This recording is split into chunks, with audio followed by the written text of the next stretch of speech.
Daddy, good morning, sir. Good morning. Thank you. May we meet you, sir? My name's Joseph Kafanchan Abunadga Lewa. Kafanchan, the name comes about because I was born in that hospital, in former General Hospital,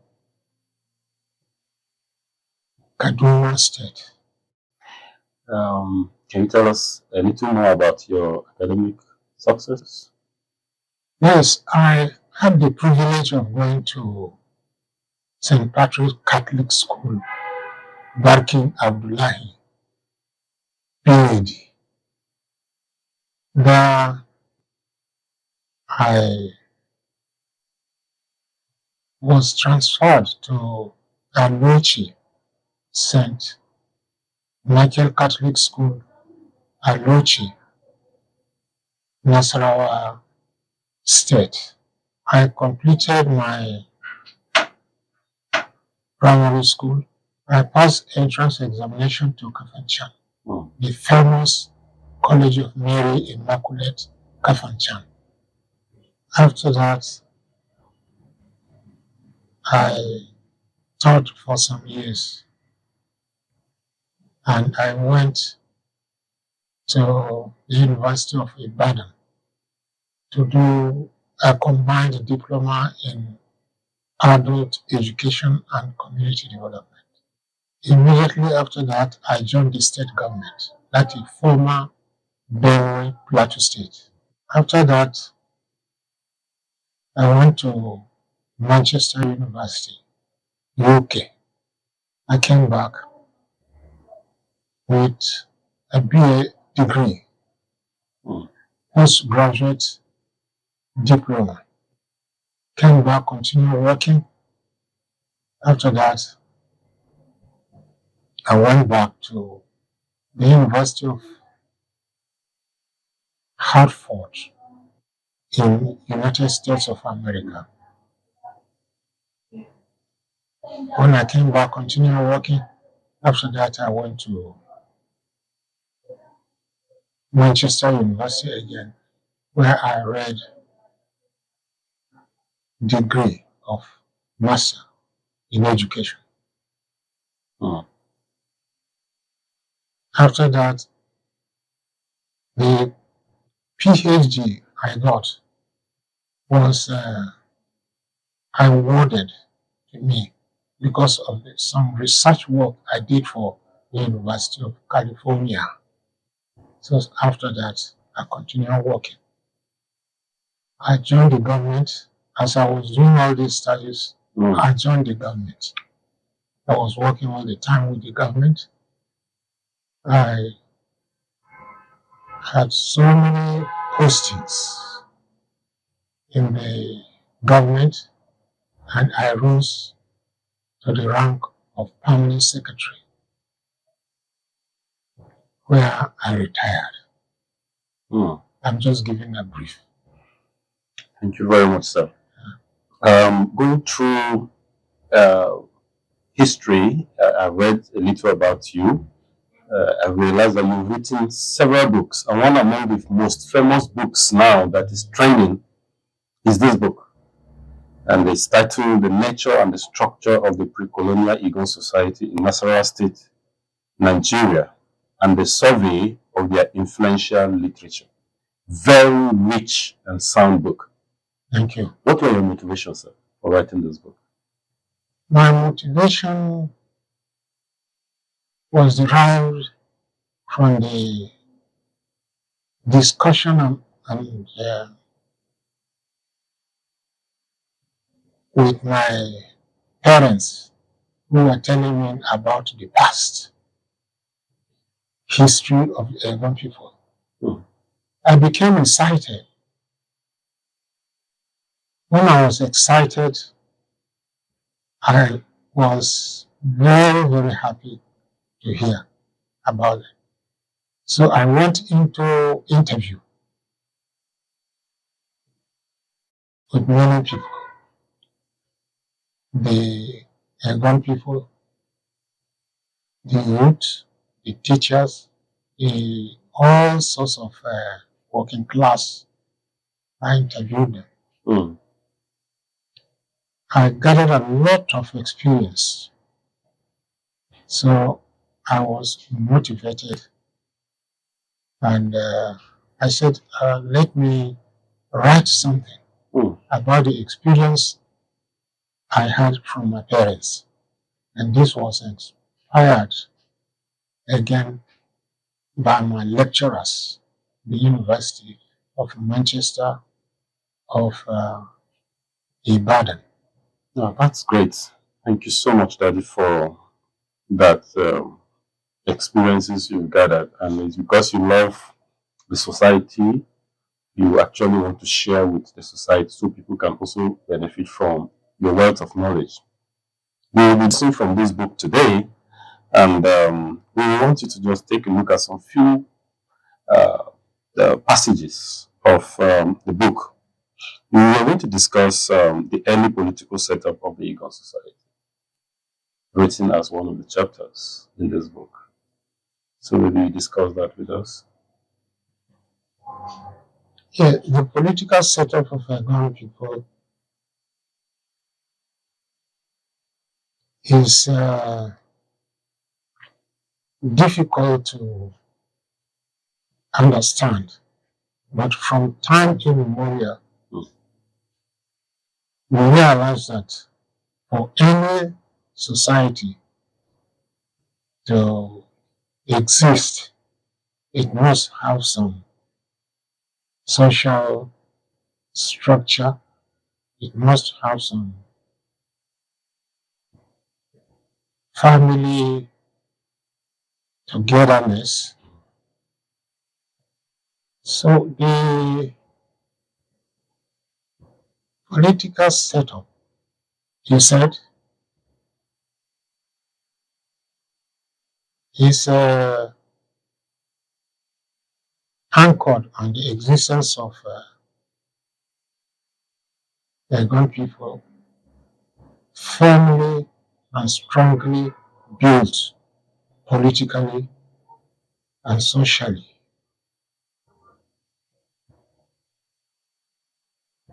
So we realize that we can't do without social structure.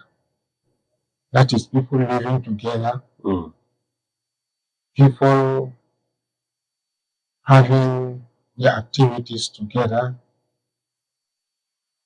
So people having a lot of issues discussed together. So these were the issues that motivated me. So I went in depth into these issues to find out why should it be so. And I did my research around these areas. It is not total about Eggon people, because this book is only an iceberg of what Eggon people have for their existence. But before I continue, we should be able to understand that the Eggon people are agrarian people. So we should start to talk about the nature and the structure of the Eggon people along their living together. So it was not difficult for me to understand it, because I was living all the while among the Eggon people. And you are Eggon. And I'm Eggon. And I was happy that I'm an Eggon, because I grew up and participated in so many activities in Eggon. That's why I was able to write freely with a little research work from the archives and from the people.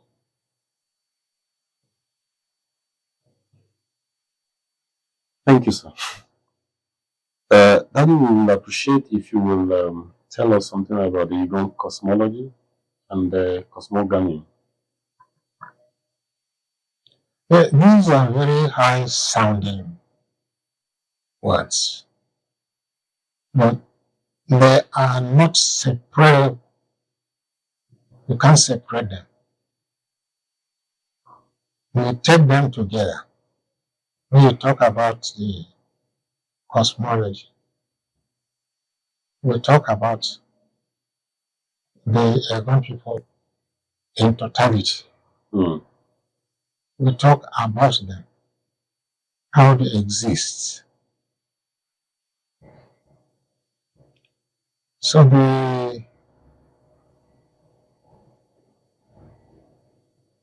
issue of cosmology is that one of you realize that Eggon people are well built politically and they are united. That's when we talk about that. And we cannot separate it from cosmology because they are going hand in hand. With cosmogony. Yes. That's why we join them, even though we try to separate them, they are not separable. So the cosmogony, even though it's not separable, but how do we point out the cosmogony of the Eggon people? Yes, they are living together. They have issues of identification. If you look at the Eggon people very well in the olden, I don't know whether you have come across some Eggon people with tribal marks. Yes, my mother do have. Yes, I counted my mother's own. There are 10. They started from the head and then reaching the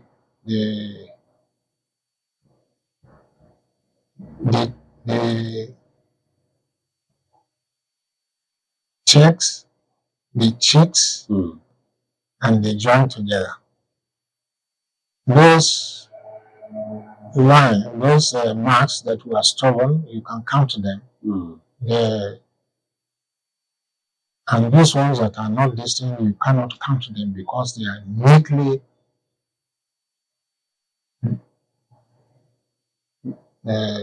put in such a way that you hardly count them. But I was able to count my mother's own.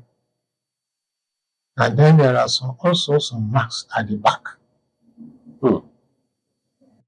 Which just, when I asked my mother why the other one at the back, he said, they are all tradition. The issue of tradition, issue of identification. They want to know that Eggon people have such marks, they can be easily identified. Do those marks have certain significances? Because there are tribes in this country that have different kind of marks. And then why is it that our children these days don't go for marks again, since most of them crave for cultural identity? Yes, it's funny.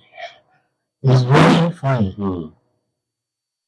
They want to know their culture, right? But they don't want to follow the rules of culture. Otherwise, a person like me who is 81 should be able to have the marks. But unfortunately, I came at the time that the marks were not carried on again on the cheeks of our people. Mm. So they want to be identified as Eggon people. And this is the tradition. Okay. So let's move on. Eggon people will have a lot of festivals. Few among those festivals are Likia festivals and Ejili festivals. Maybe there are other festivals that, as a father, you'll be able to tell us names of other festivals and the significance of those festivals to the Eggon people. Yes. Even though most recently we have the Lewa, who is another festival that is yearly being carried out. And why some of those festivals are not prominent in our generations. The other one. Ejli and Likia. Yes. The festivals are identical, but if you interpret them, they digress from each other. Okay. For example, the Eggon and Zo. Eggon is divided into three. Eggon and Zo, Eggon, Eholo, and Egwero. The Egwero have their own different marks, while Eggon and Zo and Eholo have the same similar marks.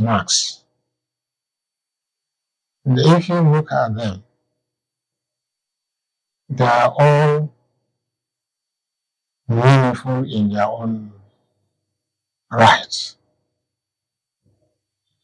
But I was not able to get the meaning. What are the marks other than to identification?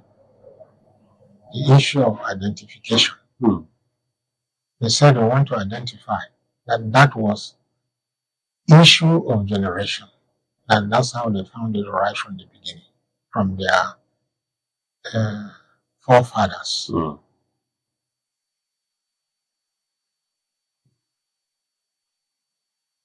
So, the Likia, what's the significance of Likia? Yes, Likia belongs particularly to Egwero. It's the festival that they come together yearly to share their issue of their tradition. It is then that they discuss their existence. It is during Likia and other existence that some get women to marry. Okay. Some go there to snatch women. The stronger men. The stronger men with a lot of wealth. They snatch women from the poorer one.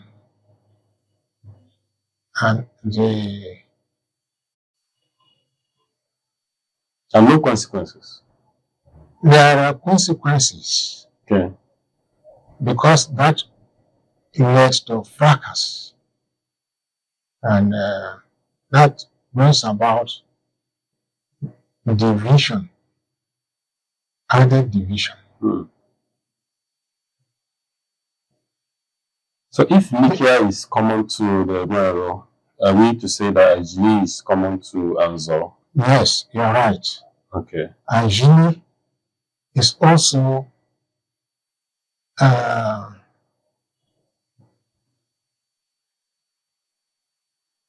the time when Egwero, Anzo and Eholo come together to discuss their existence. They discuss their origin. because there were so many issues that were not harmonized. They were bringing differences, bringing a lot of problems amongst themselves. So it is the time of Ajuli, which is carried out yearly, that they discuss issues of social progress. So, like, which month of the year do this festival takes place? Festival takes place at any time. Okay. But the real time is after harvest. Okay. Because they use it also to celebrate their bumper harvest or poor or no harvest at all. They use the time to celebrate the existence also. They thank Ahome for giving them the opportunity to have crops, bumper crop. Yes. Yeah. Okay, Daddy, I know that our calendars, our early calendars of our parents, maybe during your time or our forefathers' time, is quite different from the calendar we have in this our generation. Talking about the market days, the market day system, and how our people count their calendars in those days, and possibly names of Monday, Tuesday, Wednesday, Thursday, Friday, Saturday. How people used to have that in their own way. Maybe if you can discuss the Eggon calendar system. Yes, the Eggon have some peculiar calendar and days of the market. Okay. The general market is there. That's a general market for the Eggon people. Okay. Then you have market, which is Ezra. Ezra. Okay. For the Eggon Eholo. Okay. Ezra is for Eggon Eholo. Yes. Their market day. Their market day. Okay. Then you have market day for Awegani. You have market day for Umi. Okay. You have market day for Alizaga. So in total, we have different market days. How about other Eggon clans? They also have their market day separately? Yes, they don't. We don't know about them. Oh, okay. These clans I have named, they are the ones that feature prominently with their market days. Okay. So the other ones, I think they do not have any prominent market days like the ones I have named. Okay. They are very, very important to them because they add to their value of existence. Their social structure. That is why they have their market days. Early in the morning, they will start going. It is also they share their discussion on the type of food they eat. Okay. They take normally alcoholic drinks. They take a bakery. The popular Eggon food for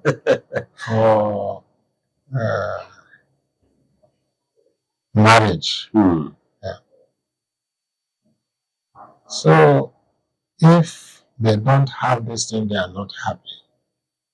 But for particular months, it is not certain, but it is normally carried out after harvest to determine what type of harvest they have, whether bumper harvest or that year they don't have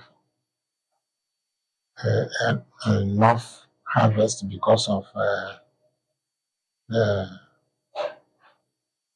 ants that eat them, and so locust and magba. Locust and magba. See? Okay. So how do they count the market days? You go to this one, you go to the other. Yes, they make sure, I made it very clear in my book, they make sure that they don't clash. Okay. They make sure that these markets, they don't clash. They don't like social gathering.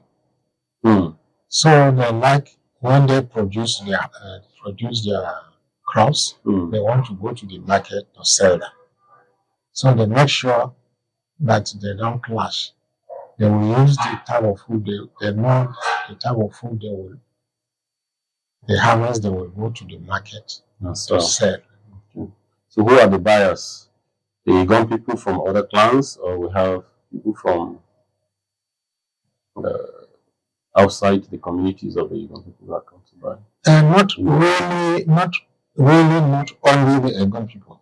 Okay. We have people in Wamba. Okay.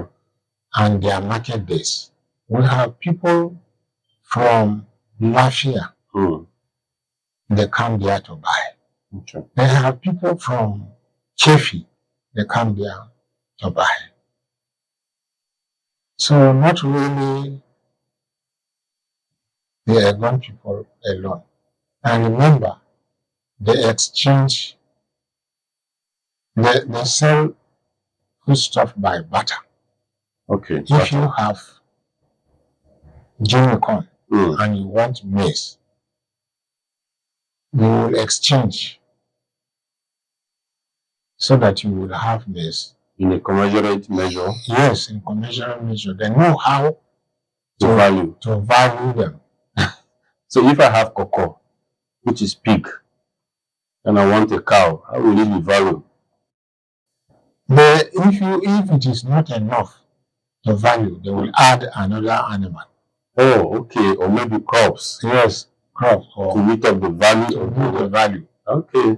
Okay. Or if I have a man, which is goat, and I want must to be available in the Eggon land. Exactly. And I want a book, which are is also very, very important in the Eggon land. So we just take it to the market, and then somebody who brings goat will now exchange it, and I give the person a book. Yes. Okay. Okay. Interesting.